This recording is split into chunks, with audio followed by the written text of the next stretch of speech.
사랑하는 성도 여러분, 지난 한 주 동안에도 많은 일들이 있었습니다.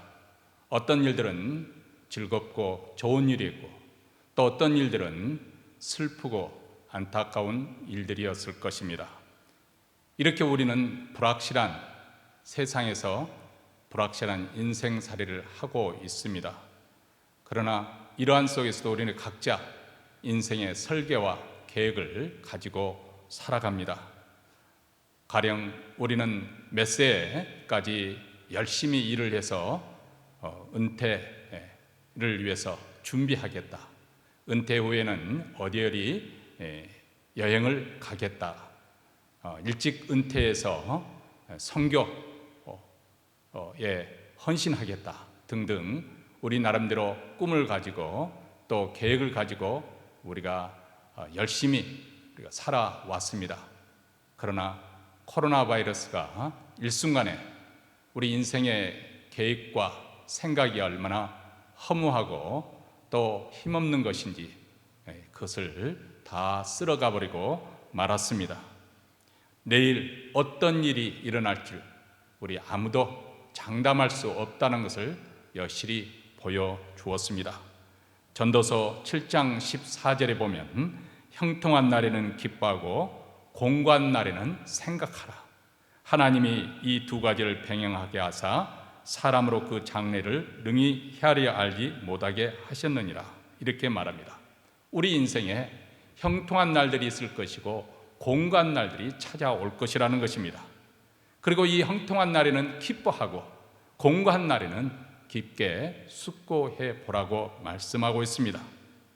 이 두 가지가 우리 인생 가운데 함께 병행하기 때문에 그 누구도 장래일을 계획할 수 없고 또 헤아릴 수도 없습니다. 왜 하나님께서는 장래일을 우리에게서 감추셨을까요? 왜 우리는 한 치 앞도 내다보지 못하게 하셨을까요? 그것은 바로 눈에 보이는 것대로 우리가 살지 말고 눈에 보이지 않지만 믿음으로 살라는 것이 아니겠습니까? 재림의 때를 묻는 제자들에게 예수님은 그 때를 아무도 알 수 없다고, 다만 아버지만 아신다고 말씀하신 후에 그러므로 너희는 깨어 있으라. 다시 말하면 오직 하나님을 신앙하는 마음으로, 믿음으로 자기 자신을 준비하며 살라고 말씀을 하고 있습니다.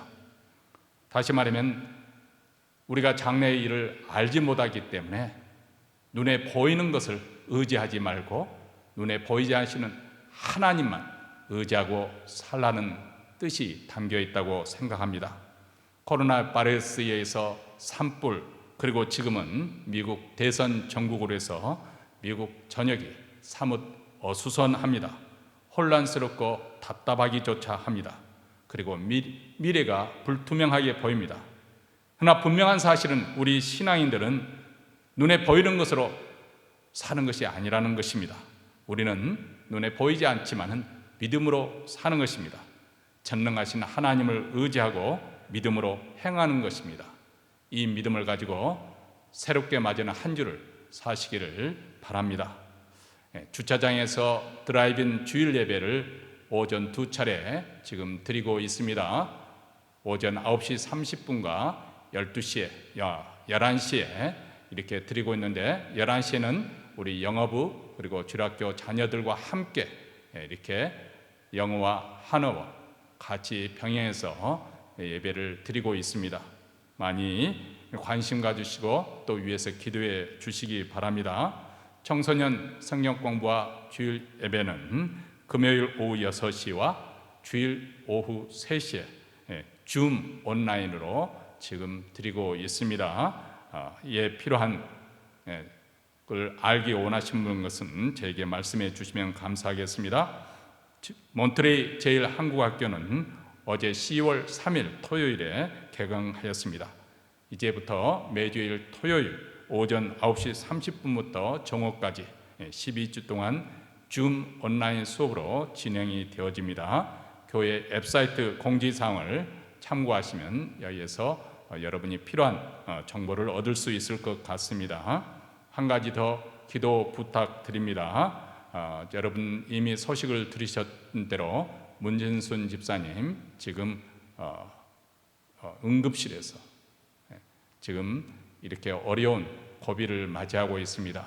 여러분들 계속해서 기도해 주시고, 또 노원 선생님, 문재희 성도님, 최남진 선생님, 정성자 집사님, 제시씨, 이렇게 여러 아프신 분들 여러분들 계속해서 아침마다 또 기회가 되어지는 대로 생각이 나누시는 대로 기도해 주시면 감사하겠습니다.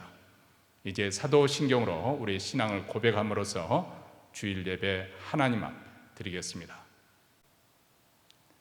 전능하사 천지를 만드신 하나님 아버지를 내가 믿사오며 그의 아들 우리 주 예수 그리스도를 믿사오니 이는 성령으로 잉태하사 동정녀 마리아에게 나시고 본디오 빌라도에게 고난을 받으사 십자가에 못 박혀 죽으시고 장사한 지 사흘 만에 죽은 자 가운데서 다시 살아나시며 하늘에 오르사 전능하신 하나님 우편에 앉아 계시다가 저리로서 산자와 죽은 자를 심판으로 오시리라. 성령을 믿사오며 거룩한 공예와 성도가 서로 교통하는 것과 죄를 사하여 주시는 것과 몸이 다시 사는 것과 영원히 사는 것을 믿사옵나이다. 아멘. 찬송가 539장 이 몸의 소망 무엔가 우리 힘있게 하나님 앞에서 찬송하겠습니다.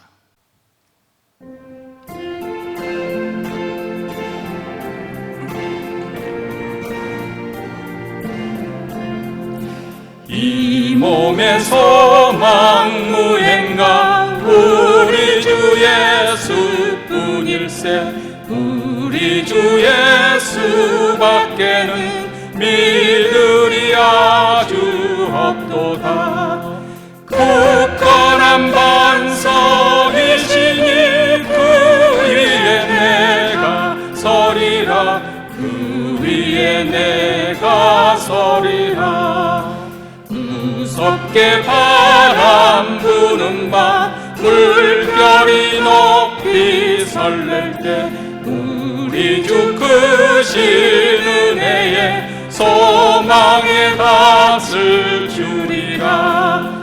굳건한 반석이시니 그 위에 내가 서리라.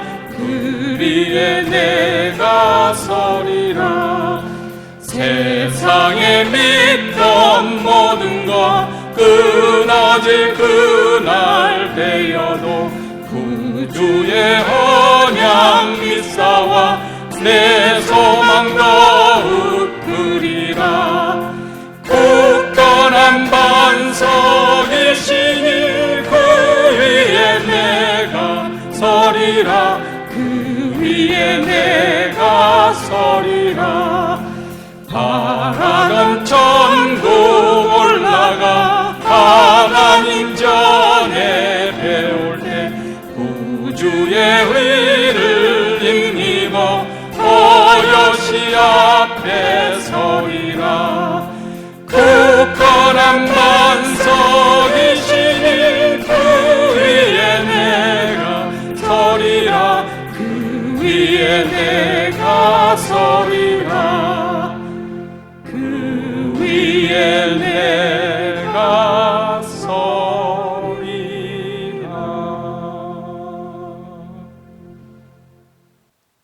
이 시간에는 저희를 대표해서 조정희 권사님 하나님께 기도하시겠습니다. 말씀이 육신이 되어 이 땅에 오셔서 생명을 내어주신 십자가의 사랑으로 저희를 살리신 하나님의 높고 위대하신 구원의 역사를 찬송하며 감사와 경배를 드립니다. 오늘도 복된 주의 날 주님을 사모하고 갈망하는 심령을 주사 예배의 자리로 불러주신 하나님의 은혜를 감사드립니다. 하나님, 이 예배를 통하여 상한 심령이 회복되게 하시고 지치고 고난 영혼이 소생케 되어 기쁨으로 담대함으로 거룩한 삶을 향한 열망을 품게 하옵소서. 자비로우신 주님, 지나간 한 주간도 얼마나 힘든 삶의 현장 속에서도 주님의 자녀들을 돌보시고 보호하시는 하나님의 한량없는 은혜가 우리의 삶을 애워싸며 큰 위로가 되어 살 소망을 주시니 감사합니다. 용서의 주님, 겸손한 마음으로 지난날의 삶을 돌아보며 참회의 기도를 드립니다. 오만함과 허영심을 아직도 다스리지 못하고 입술로는 하나님을 믿는다고 고백하면서도 세상을 기웃거리며 두 마음을 품은 이 어리석은 모습들, 이외에도 얼마나 많은 죄된 생각들이 우리 속에 자리하고 있는지요. 이런 저희들의 나약하고 불성실한 모습을 불쌍히 여기시고 주님의 자비와 긍휼로 용서하여 주옵소서. 이제 후로는 죄의 길에서 벗어나 하나님의 선하시고 기뻐하시는 뜻을 분별하며 살아가는 믿음의 자녀 되게 하옵소서. 하나님, 아직도 끝나지 않은 코로나19의 긴 터널을 지나는 동안 어느덧 감사와 결실의 계절인 가을이 성큼 다가왔습니다. 이런 곤고한 시간들을 지나는 중에 자칫 우리의 신앙의 길이 방향을 잃고 믿음에서 멀어질까 두렵습니다. 주님, 저희에게 영적 분별력을 주옵소서. 여호와께로 전심을 다해 돌아가게 하옵소서. 말씀 앞에 겸손히 자신을 비추어 보며 하나님에 대한 신뢰를 회복하게 하시고 그 말씀 안에서 지금 일어나고 있는 이 고통의 문제들의 해답을 찾아가는 삶의 지혜를 주옵소서. 모든 두려움과 어두움을 떨쳐버리고 실패할 수밖에 없는 세상의 전신갑주를 벗어버리고 하나님의 전신갑주를 입고 다시금 소망의 나라를 향하여 힘찬 순례의 길을 가겠사오니 저희의 동행이 되어 주옵소서. 사랑하는 주님, 오랜 비대면 예배로 인하여서 성도들의 교제가 소원해지고 있는 때에 서로 연락하며 서로가 서로의 위로가 되어주고 버팀목이 되어주는 사랑의 교제가 지속될 수 있도록 도와주시옵소서. 주님의 피값으로 사신 몸된 교회를 위해서 기도드립니다. 어려운 중에도 예배 드리는 일이 중단되지 않도록 영상으로 드라이브인 예배로 또한 아침 묵상으로 인도하시며 교회를 붙드시고 지켜주시는 놀라운 하나님의 은혜에 감사를 드립니다. 자기의 소견에 오른 대로 살아가는 악하고 폐역한 이 시대에 저희 교회를 택하시고 세우셨사오니 세상의 빛으로 소금으로의 사명을 잘 감당하는 교회가 되기를 간절히 기도드립니다. 한글 학교의 가을 학기가 다시 시작되게 하심을 감사드립니다. 열정을 가지고 시작하는 사역 위에 하나님의 도우심과 교사진들에게 하나님의 능력을 덧입혀 주옵소서. 세계 곳곳에서 그리스도의 복음을 전하는 선교사님들을 안전하게 지키시고 저들의 사역 위에 하나님의 도우심으로 어려움 없이 잘 감당하게 하옵소서. 치유하시는 하나님, 육체의 질병으로 심신이 곤고한 여러 사랑하는 성도들 오늘 일일이 찾아가 위로하시고 그 마음의 평강의 은총으로 충만케 채워주시옵소서. 코로나 사태로 인하여 삶의 벼랑 끝에 내몰린 수많은 인생들을 기억하시고 하나님의 자비와 긍휼로 여기셔서 저들의 궁핍함을 채워주시옵소서. 무엇보다도 삶의 희망을 끝을 놓치지 않도록 하나님께서 늘 함께하여 주시기를 간절히 기도드립니다. 이제 하나님께서 기름 부어 세우신 사랑하는 이강호 목사님 단위에 세우셨사오니 성령님께서 함께 하시고 생명의 말씀을 전하실 때에 세미하게 들려오는 하나님의 음성을 듣는 귀한 은혜의 시간이 되게 하옵소서. 모든 영광 하나님 홀로 받으시고 우리의 힘이 되신 예수 그리스도의 이름으로 감사하며 기도드려옵나이다. 아멘. 우리에게 주신 하나님 말씀은 디모데후서 3장 1절로부터 5절 말씀입니다. 디모데후서 3장 1절부터 5절 말씀 다 같이 읽겠습니다. 내가 이것을 알라 말세에 고통하는 때가 이르르니 사람들은 자기를 사랑하며 돈을 사랑하며 자긍하며 교만하며 해방하며 부모를 거역하며 감사치 아니하며 거룩하지 아니하며 무정하며 온통함을 풀지 아니하며 참소하며 절제하지 못하며 사나우며 선한 것을 좋아하지 아니하며 배반하여 팔며 조급하며 자고하며 쾌락을 사랑하기를 하나님 사랑하는 것보다 더하며 경건의 모양은 있으나 경건의 능력은 부인하는 자니 이 같은 자들에게서 내가 돌아서라. 아멘. 우리 인간의 참된 가치는 하나님의 형상에 따라 지음을 받았다는 데 있습니다. 수없이 많은 우연을 거듭하여서 우리가 오늘날 같이 진화된 것이 아니라 처음부터 우리 하나님께서는 자신의 형상에 따라 우리를 창조해 주셨습니다. 우리를 하나님과 함께 자연 만물을 다스리는 그런 통치자로 저희들을 세워 주셨습니다. 그래서 시편 기자는 하나님께서 우리를 이렇게 만드신 기묘한 그 은혜에 대해서 찬송을 이렇게 하고 있습니다. 시편 8장 3절부터 9절 말씀입니다. 주의 손가락으로 만드신 주의 하늘과 주의 베풀어 두신 달과 별들을 내가 보오니 사람이 무엇이간데 주께서 저를 생각하시며 인자가 무엇이간데 주께서 저를 공고하시나이까.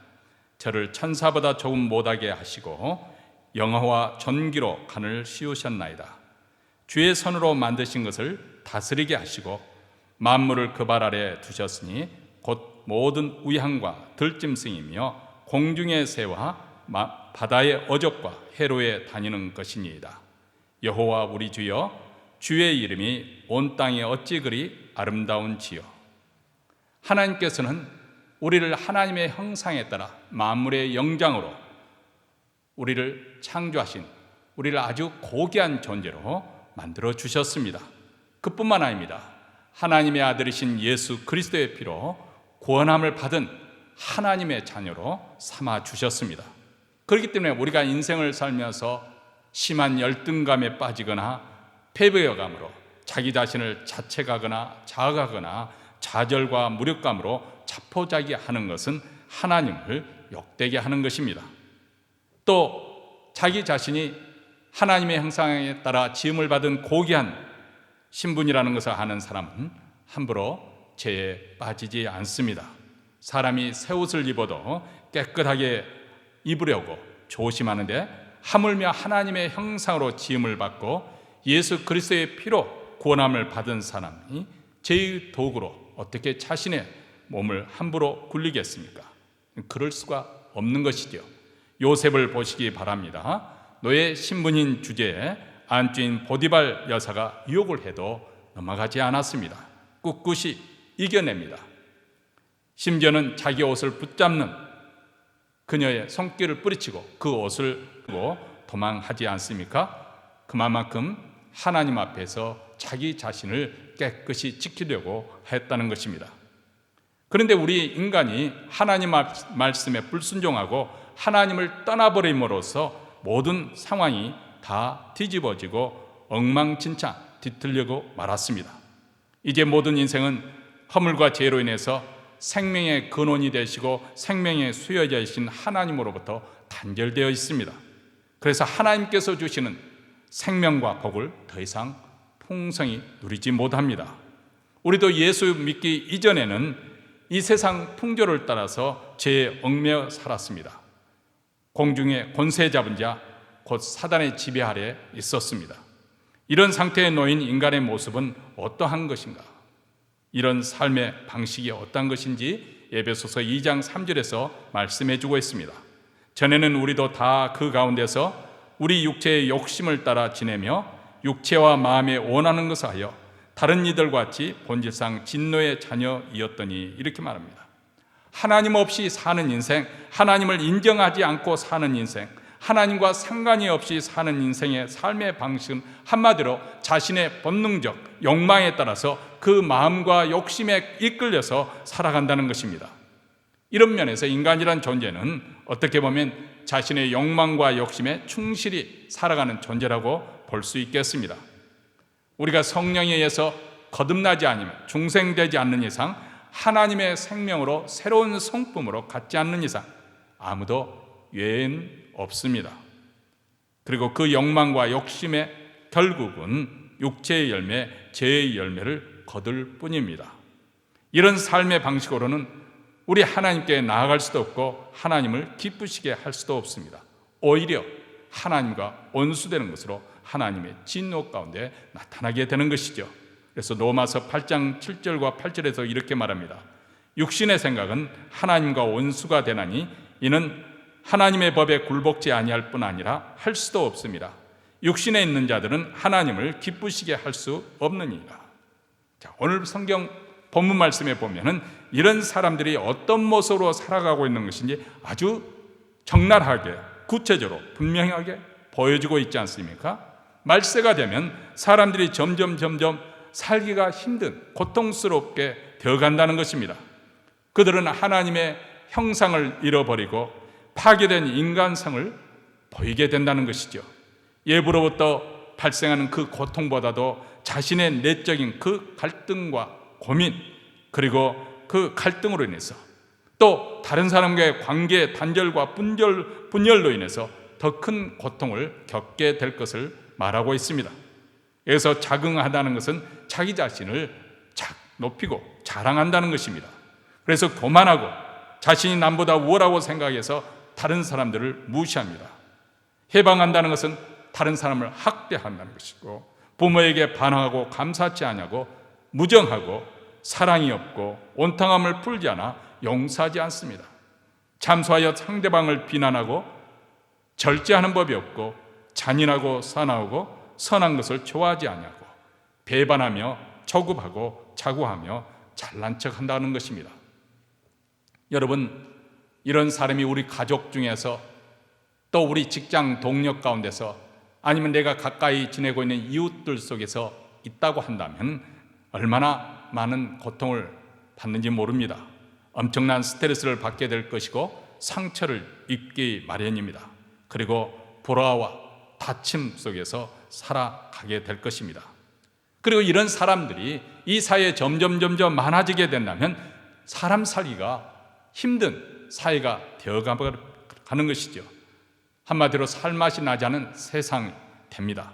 지금 우리는 미국에서 일어나고 있는 일들 뉴스로 접할 때마다 이것을 확인하고 있지 않습니까? 사람들이 왜 갈수록 이렇게 사나워지고 조급하고 그리고 사랑이 없고 용서함이 없고 비난하고 비방하고 미워하고 증오하는 그런 것으로 흘러가고 있는 것을 보지 않습니까? 왜 이렇게 이기적이고 배타적이고 자기중심적인 세대, 이런 태도로 나타나는 것일까요? 네, 이것을 우리가 본문 말씀을 잘 살펴보면 네 가지 잘못된 사랑에 뿌리를 두고 있기 때문에 그렇습니다. 첫째로는 자기 유익만을 구하는 자기중심적인 자기 사랑입니다.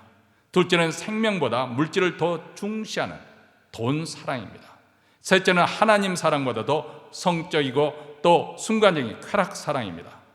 넷째는 경건의 능력은 없는 경건의 모양, 즉 거치장에 중시하는 예모 사랑입니다. 자, 이런 시대에 우리가 살고 있습니다.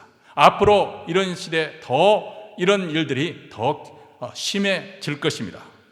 그렇다면 우리 그리스도인들은 이런 시대에 어떻게 이런 시대적인 아픔, 이런 문제를 치유하면서 또 살아가야 하는 것일까요? 어디서부터 시작할 수 있을까요? 여기서 마치 작은 불꽃 하나가 큰 불을 일으키듯이 우리 믿는 자 한 사람 한 분 한 분이 하나님의 삶으로, 하나님이 원하시는, 하나님을 기뻐하시는 그런 삶으로 방향 전환이 필요합니다.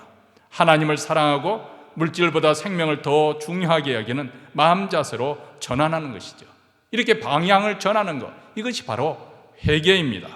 악한 길에서, 거짓된 길에서, 불의한 길에서, 패망의 길에서 생명의 길로, 그리고 축복의 길로, 형통의 길로 돌아서는 것입니다.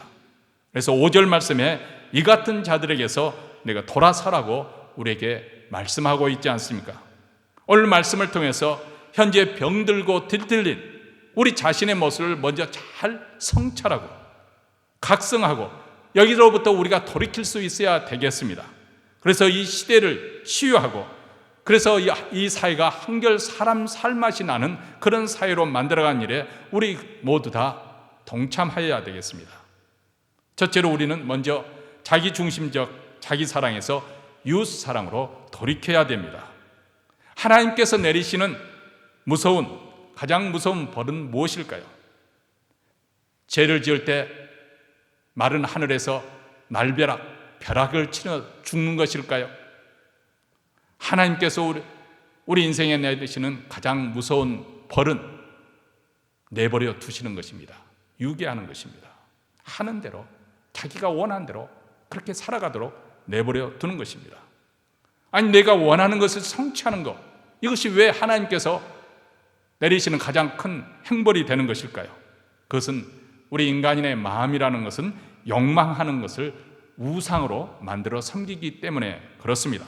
돈을 욕망하게 되면 돈이 그 사람에게 우상이 되는 것이고, 권력을 욕망하게 되면 권력이 그 사람의 우상이 되는 것입니다. 바울은 인류의 역사를 한 문장으로 요약을 했는데, 그것은 인간이 창조주 대신에 피조물을 숭배하고 섬긴다, 로마서 1장 25절에 있는 말씀입니다. 우리 인간은 무언가를 위해서 다 그렇게 살아가고 있습니다. 그리고 그 무언가가 우리의 마음과 생각을 사로잡고 그것이 삶의 동력으로 이끌어갑니다. 그리고 성령의 역사 없이는 그 무엇인가가 하나님이 되는 경우는 없습니다. 그냥 내버려 두면 하나님이 아닌 다른 피조물을 우상으로 만들어 섬긴다는 것입니다. 자기 자신이 욕망하는 것을 투사해서 그것이 우상으로 신처럼 받들어 섬기는 것입니다. 그것은 바로 성공이 될 수도 있고, 출세가 될 수가 있고, 돈이 될 수가 있고, 재물이 될 수 있고, 쾌락이나 인기나 권력이 될 수 있습니다. 우리 현대인들은 그것을 형상화해서 어떤 상을 만들어서 그 앞에 절하고 하는 것이 아니라 그 마음에 있는 것을 우상화해서 그것을 추구하면서 그것에 목매이면서 그것을 섬기는 것이죠. 그렇기 때문에 하나님이 아닌 그 피조물 어떤 것에 더 가치를 두는 것, 그것은 자기 자식이 될 수도 있는 것이고, 아니 다른 사람보다 욕심을 내지 않고 어떤 소박한 행복, 그것이 하나님을 대신하면 우상이 되는 것입니다. 하나님만이 주실 수 있는 삶의 의미와 행복과 만족을 만약 이런 피조물에서 우리가 구하고 찾는다고 한다면 우리는 결국 실망과 그리고 낙심, 슬픔과 절망에 빠지게 될 것입니다. 그리고 결국 우상을 섬기다가 우상과 함께 망하게 될 것입니다. 왜냐하면 창조주가 아닌 피조물이 우리에게 행복과 평강과 기쁨을 줄 수 있는 능력이나 힘이 없는데 그것을 신이라고 신처럼 받들어 섬기기 때문에 그렇습니다. 자기가 욕망하는 것을 우상으로 받들어 섬기고 이를 동력으로 살아가는 것, 이것은 잘못된 자기 사랑으로부터 오는 것입니다. 장시 중심적인 자기 사랑은 필연적으로 망할 수밖에 없습니다. 그래서 우리는 이런 자기 중심적인 자기 사랑에서 하나님 중심으로, 그리고 이웃 사랑으로 우리가 삶의 전환이 필요하고, 바로 비로소 여기에 우리의 구원의 길이 열리는 것입니다. 두 번째는 돈 사랑에서 영혼 사랑으로 돌아서야 됩니다. 현대인들은 돈과 재물을 좋아하는 단계를 넘어서 돈을 숭배하는 그런 시대입니다. 하나님 위에 건물주라고 그렇게 농담하지 않습니까? 요즘 전속 살인하는 사건의 특징을 보면 대부분 이 돈과 연관이 있다는 것이고, 그래서 그것은 우발적으로 충동적으로 일어나는 것이 아니라 돈 때문에 계획적으로 일어나는 경우가 많습니다. 성경은 돈을 사랑함이 일만하게 뿌리라고 우리에게 경고를 하고 있습니다. 물론 우리가 자녀를 키우고 노후를 대비하고 공경에 빠진 이웃을 도우려면 돈이 필요합니다. 심지어는 하나님을 사업을 하는데도 성도들의 그 물질, 돈이 필요합니다. 그래서 우리는 열심히 일을 해서 돈을 벌어야 하는 이유가 여기 있습니다. 근데 문제는 우리가 열심히 일해서 돈을 모으는 것은 좋지만 돈이면 다 된다고 하는 생각, 이런 사고방식이 문제입니다. 돈으로 어떻게 해보겠다는 생각, 돈이 나를 지켜줄 것이라, 돈에서 나의 안정, 나의 신변 보장, 이것을 찾게 된다고 하면 지극히 위험한, 아니 이미 돈이 그 사람에게 우상이 되어버린 것이죠. 돈이 인생의 목표가 되고 아예 집착하는 것은 자기 영혼에 치명적인 독을 심는 것과 같습니다. 얼마나 많은 사람들이 돈에 집착하다가 신앙에서 떠난지 모릅니다. 사도행전 8장에 보면 사마리아에서 베드로와 요한이 안수하고 기도할 때 많은 사람들이 성령을 받았습니다. 이 모습을 본 시몬이라는 사람이 돈을 내놓고 자신에게도 그런 권능을 달라고 부탁을 합니다. 그때 베드로는 사도행전 8장 20절에 보면 베드로가 이렇게 말합니다. 내가 하나님의 선물을 돈 주고 살 줄로 생각하였으니 내 은과 너희가 함께 망할지어다. 이렇게 강하게 훈계를 하고 책망합니다. 돈만이 있으면 하나님의 능력조차 살 수 있다는 이런 발상, 이런 물질 만능주의의 모습이 오늘 이 시대의 병폐이지요. 그러나 돈과 재물로는 하나님의 생명도, 하나님의 능력도, 하나님의 구원도 살 수 없습니다. 근데 돈 사랑에서 우리가 하나님의 사랑, 영혼을 사랑하는 것으로 돌이킬 때 우리에게 구원과 치유의 역사를 경험하게 되는 것이죠. 세 번째로 쾌락 사랑에서 하나님의 사랑으로 우리가 돌이켜야 생명의 역사가 일어나는 줄 믿습니다. 하나님을 떠난 인간은 불안과 부족함을 본능적으로 느끼고 있습니다. 그리고 이 허전함과 공허함을 메꾸기 위해서 쾌락과 재미를 찾아서 이리저리 유리방황을 하는 것입니다. 그런데 세상의 쾌락은 궁극적으로 우리에게 만족을 주지 못합니다. 왜냐하면 인생의 궁극적인 문제는 물질적인 데 있는 것이 아니라 영적인 데 있기 때문에 그렇습니다. 영적인 것인데 이것을 아무리 세상적인 것으로 채워보려고 해도 채워지지 않는 것입니다. 이것은 우리 영혼이 창조주 하나님과 만나게 될 때, 하나님과 친밀한 그런 교제가 이루어지게 될 때, 그분 안에서 우리 인생의 의미와 목적을 깨닫게 될 때, 그리고 그분의 임재에 압도되어 그분의 경이로움에 사로잡히게 될 때, 하나님의 사랑이 생생하게 체험되어질 때 우리는 비로소 충만하게 되고 우리 심령 가장 기쁜 곳으로부터 만족감이 차오르게 되고 기쁨과 평강이 흘러넘치게 되는 것입니다. 이렇게 하나님이 내 영혼에 충만하게 채워지게 되면 세상적인 것에 집착하지 않게 됩니다. 세상의 쾌락에 대한 입맛을 상실하게 되는 것이죠. 이제는 술집을 즐거이 찾았던 사람도, 노래방에서 한판 아싸하게 노는 그런 모임을 즐겨했던 사람도, 개모임이 좋아해서 그렇게 개모임의 즐거움을 찾았던 사람들도, 고스톱이 했던 사람들도 이제는 이상하게 그곳에 발걸음이 가지 않게 되는 것입니다. 왜냐하면 영적 입맛을 갖게 되니까 이전껏 세상적인 것들은 마치 쓰레기를 먹는 느낌이 드는 것이죠. 오직 위로부터 내려오는 거룩과 의로움과 지혜와 사랑과 화평, 이것이 진정 내 마음을 사로잡게 하고 내 마음을 깨끗게 하고 그리고 내게 만족함과 충만함을 가져오게 합니다. 그리고 이 맛을 아는 사람은 더 이상 세상의 쾌락에 집착하지 않습니다. 그래서 사도 요한은 요한일서 2장 15절에서 이 세상이나 세상에 있는 것들을 사랑치 말라. 누구든지 세상을 사랑하면 아버지의 사랑이 그 속에 있지 아니하니 이렇게 말합니다. 세상을 사랑하는 이 쾌락 사랑하는 것에서 하나님의 사랑으로 돌이킬 때 바로 이 시대를 우리는 치유할 수 있는 것입니다. 마지막으로 경건의 모양에서 경건의 능력으로 돌이켜야 됩니다. 세상 문화는 요즘 젊은 문화에 빠져 있습니다. 젊게 보이려고 사람들이 대단히 많이 노력을 합니다. 늙어가는 것에 대해 아주 두려워하고 있습니다. 몸이 날씬해지는 것과 건강에 대해서 과도히 집중하고 있습니다. 이것은 한마디로 예모 지상주의를 의미하는 것이고 이것은 자연스럽지 못하고 비정상적인 모습이라고 생각이 듭니다. 물론 우리가 건강하게 자기 자신을 잘 가꾸고 살아가는 것은 매우 중요합니다. 그렇다고 해서 마치 이것이 우리의 행복의 근원인 양 그렇게 과도하게 집중하는 것은 정상적이지 못하는 것이죠. 이런 세상의 영향을 받다 보니까 우리 신앙생활에도 경건의 모양, 경건의 능력보다도 경건의 모양에 더 치중한 위험성이 있습니다. 정작 추구해야 될 하나님을 아는 지식과 그분을 닮아가는 거룩한 성품과 경건의 능력에 대해서는 별로 관심이 없고 대신 외적으로 드러나는 것, 병 고치고 예언을 하고 기적이 일어나는 이런 것에 더 사람들이 확 끌리게 됩니다. 이런 사람들은 하나님보다도 그 기적과 능력에 더 관심을 그곳에 더 많이 의지하는 사람입니다. 하나님에 대한 믿음과 확신이 없고 주님의 말씀에 따라 살지를 않습니다. 무늬만 그리스도인 것이죠. 경건의 능력은 경건의 내용이 꽉 채워질 때 나타나는 것이죠. 만약 겉모습 무늬만 그렇게 갖추고 있다면 거기는 아무런 생명의 역사가 일어나지 않습니다. 거룩과 성질로서 하나님을 닮아가는 경건을 우리는 추구해야 될 이유가 여기 있습니다. 우리가 말씀과 기도 생활 속에 깊게 들어가 우리의 속사람이 강건하게 재어질 때 경건의 능력이 나타나는 줄 믿습니다.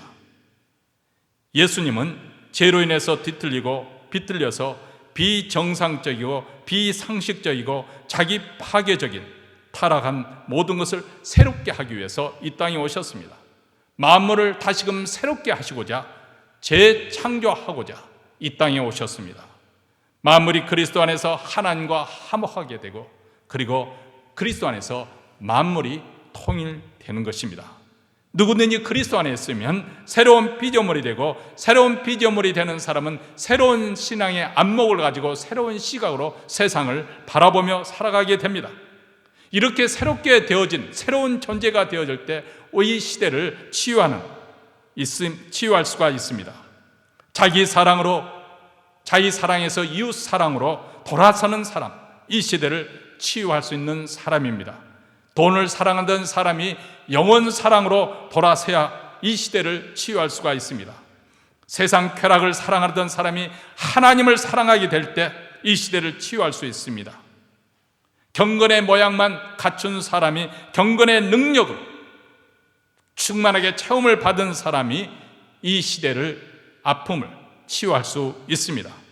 말생에 고통하는 때가 이르러 공경에 빠진 사람들이 많이 많이 있을 것을 성경은 우리에게 말씀하고 있습니다.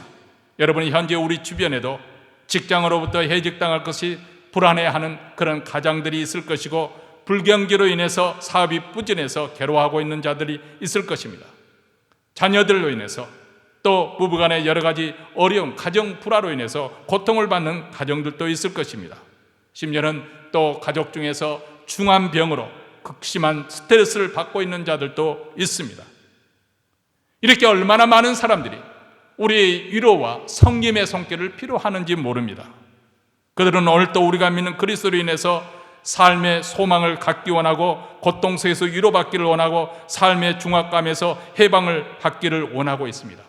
그런데 코로나 바이러스가 무서워서 집에 깊숙이 숨어 꽁꽁 숨어 산다고 한다면 어떻게 우리가 이 시대를 또 섬길 수가 있겠습니까? 사랑하는 성도 여러분, 우리가 방역 수칙을 잘 지키고 마스크 철저히 하고 또 거리 잘 유지하고 그렇게 하면 우리가 위험에 빠지지 않고도 얼마든지 섬길 수 있는 길이 많이 있습니다. 어떤 분들은 이럴 때일수록 아픈 자들을 찾아가서 국을 끓여가지고 대문에 갖다 두고 오르고 그리고 기도하고 이렇게 섬기는 사람들이 많이 있습니다.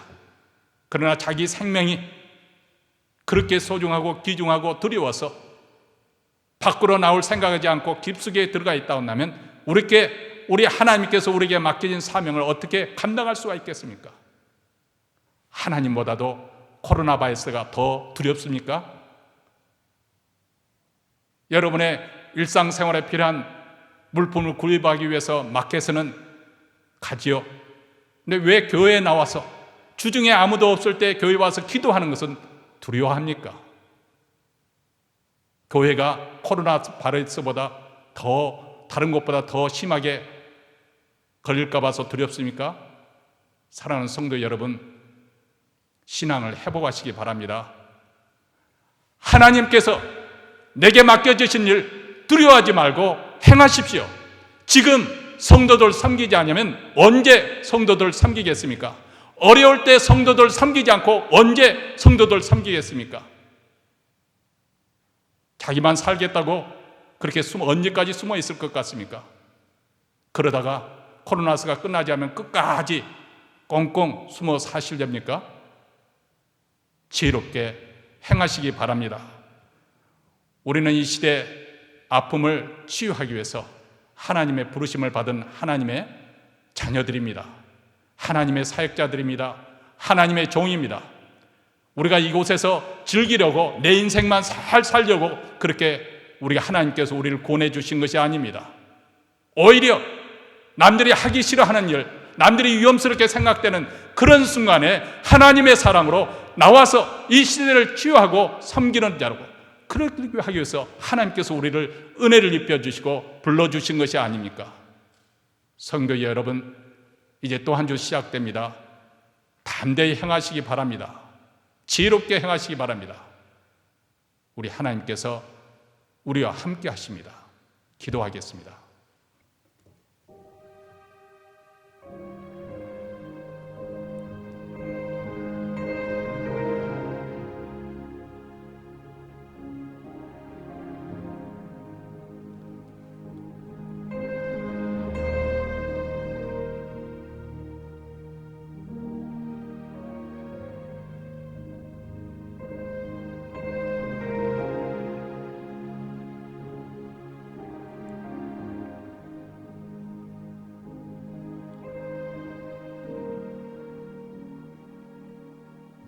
하나님 아버지, 오늘 우리에게 주신 말씀, 참으로 이 시대 악한 시대입니다. 자기밖에 모르고 자기 사랑밖에 모르는, 자기 가족밖에 모르는 아주 파괴적으로 자기를 사랑하고 있는 불쌍한 시대입니다. 우리 주 예수 그리스도의 놀라운 은혜를 받고서도 이렇게 자기 자신밖에 모르는 이런 어리석음에서 벗어나게 하여 주시고 더 큰 하나님의 나라, 하나님의 백성들을 돌아보게 하시고 그리스도의 그 심정을 가지고 세상을 바라보고 세상에서 사랑의 손길이 필요한 자들, 공고한 자들을 섬기는 자가 되게 하옵소서. 코로나 바이러스에서 꽁꽁 숨어 있을 것이 아니고 오히려 우리 믿는 자들이 세상의 공경에 빠진 자들을 돕고 섬기는 일에 앞장서게 하여 주시옵소서. 오늘 이 시간에도 생명의 갈림길에서 고비를 맞이하고 있는 성도들이 있습니다. 하나님 아버지, 우리 하나님께서 붙잡아 주시고 건져 주시고 우리 하나님의 영광이 나타나게 하여 주시기를 간절히 원합니다. 치유의 역사가 임하기를 간절히 원합니다. 이제 예배의 순서에 따라 세상에서는 우상이 되는 이 돈, 이 물질의 일부를 우리가 더 이상 돈의 노예가 아니라 하나님의 종인 것을 표시하며 이 모든 것이 하나님으로부터 왔음을 믿는 신앙으로 하나님께 감사한 마음으로 바쳐드립니다. 이 코로나 바이러스로서 여러 가지 생계의 유혹을 받고 힘들지만은 우리 하나님 어려울 때마다 고비를 맞을 때마다 우리 하나님께서 피난처가 되어주시고 또 방패가 되어주시고 또 보호되어 주시옵소서. 또 이 예물이 쓰는 것마다 우리 주 예수 그리스도의 복음이 더욱더 힘있게 증거되고 땅끝까지 전파되고 북한 동포에까지 증거되는 귀한 역사가 일어나고 주의 교회가 더욱더 힘있게 왕성하게 일어나게 하시고 성도들의 마음속에 더욱더 복음에 대한 열정을 불어넣어 주시고 자녀들에게 우리 하나님께서 복을 주셔서 이 악한 세대 가운데 예수를 잘 믿는 귀한 자녀들이 될 수 있도록 복내려 주시옵소서. 이제는 우리 구주 예수 그리스도의 은혜와 하나님 아버지의 무한하신 사랑과 성령의 교통하심이 이 시대 우리 하나님의 부르심에 따라 시대의 병을 치유하고 아픔을 치유하는 귀한 하나님의 사역자가 되며 또 섬기는 일에 마음을 먹이로 다짐하는 사랑하는 주의 백성들 그 가정 그리고 교회 위에 영원토록 함께 있을지어다. 아멘.